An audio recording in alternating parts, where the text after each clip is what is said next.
All right, well, welcome back, everybody. It's Mr. O again. We're doing our second video in this series of our second unit of Rome, also a Rome government video. So let's continue where we left off yesterday. We talked about the tribunes. Today we'll move on, talk about the councils and some other different positions. Now, first off, we have our censors. Now, there were two censors who registered citizens according to their wealth and kept the official list of Roman citizens. They appointed candidates to the Senate and became very powerful. After 339 BC, one of the censors had to be plebeian. As we saw before, after the conflict of orders, there was definitely a more balanced separation of leaders. All right, we'll continue. We have to have the Praetors. I said that wrong in the last video. Now, the Praetors, by 100 BC, there were 8 of them. There were 8 Praetors. However, in 337 BC, plebeians became eligible to hold this position, again, after the conflict of orders. Now, during wartime, the Praetors commanded the army, but in peaceful times, they oversaw the legal system by interpreting the law, and they acted as judges. So we kind of think of them more of dealing with court cases. Again, judges is kind of the example you want to remember.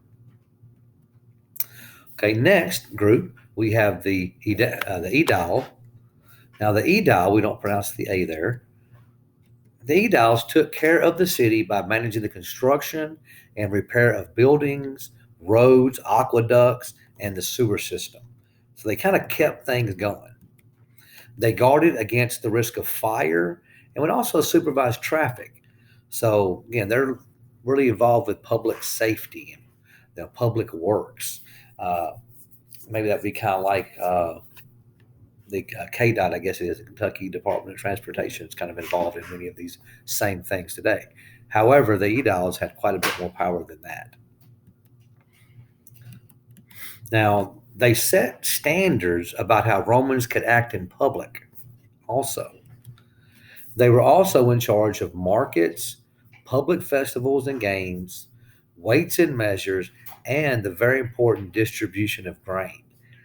So it's very important to keep the food supply correct. The quaestor, another position we have, kind of dealt with a lot of, we mentioned before, treasury, for example. Maybe they paid the soldiers. Well, by 82 BC, there were 20 quaestors. It was the lowest of the positions, magistrate positions, but they managed the treasury. Can you see the big bag of money down there?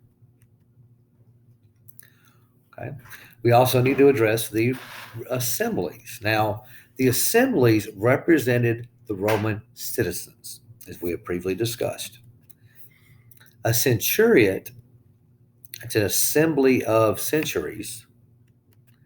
The tribal assembly, which is an assembly of tribes, or the plebeian council, which will be a plebeian assembly. So we have several different assemblies. Now, it's also known, the centurion is also known as the assembly of centuries. It was made up of patrician and eventually plebeian citizen soldiers. All right. So it's 100 soldiers, 1 vote equals 1 century. So you see the connection, just like you see in the Roman numeral. C stands for 100. So 100 votes, 1 century, it's 1 vote.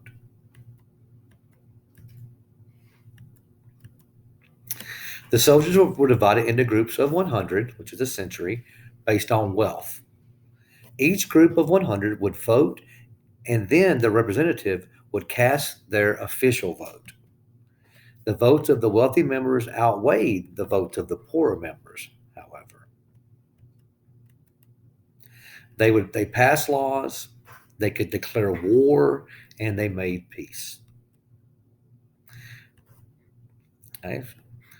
Here's our order. To be elected, you have your consuls. Well, them are the censors. and below them would be the Praetors. These are all elected positions. Okay, the tribal assembly was made up of Roman citizens, patricians, and plebeians. Each tribe or group of Roman citizens, based on their geographic location, voted as a unit and cast a single vote. So we see here we have all Roman citizens divided by the votes by tribe members were tallied and cast as one vote. So each group had one vote, once again. So they're basically taking the votes and breaking them down, as we do in our country. Kentucky gets 8 votes in the election, not 3 million or however many people we have here in the state. Okay, now the tribal assembly, they acted as a court.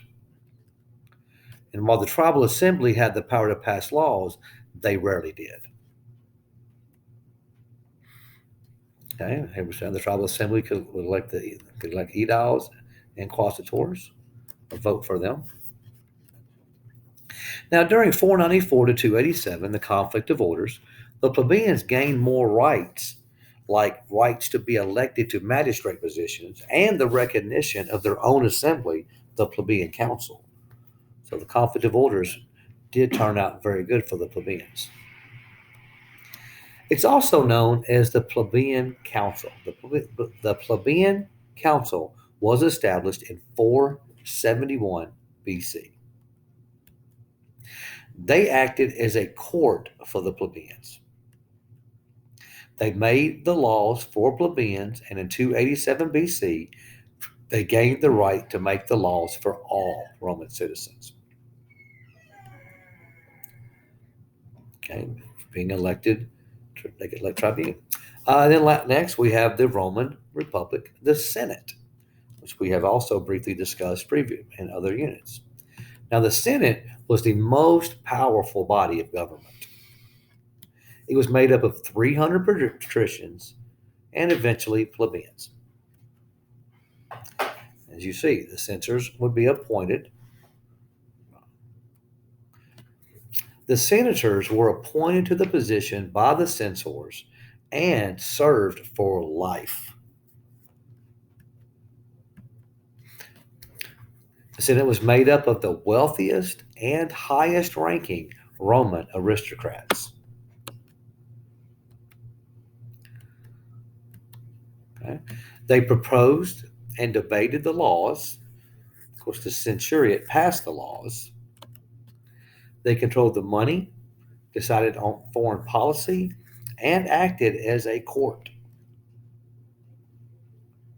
So you see, they advised and nominated the council, as you see our graphic above. Okay. All right, so there's a few of our magistrate positions for you today here in the second PowerPoint Ed puzzle over government. So I hope you had an excellent job on your Ed puzzle today, as I'm sure you all did. And we'll look forward to seeing you for PowerPoint 3. Have a great day, everybody on Team 7, 8, and 9.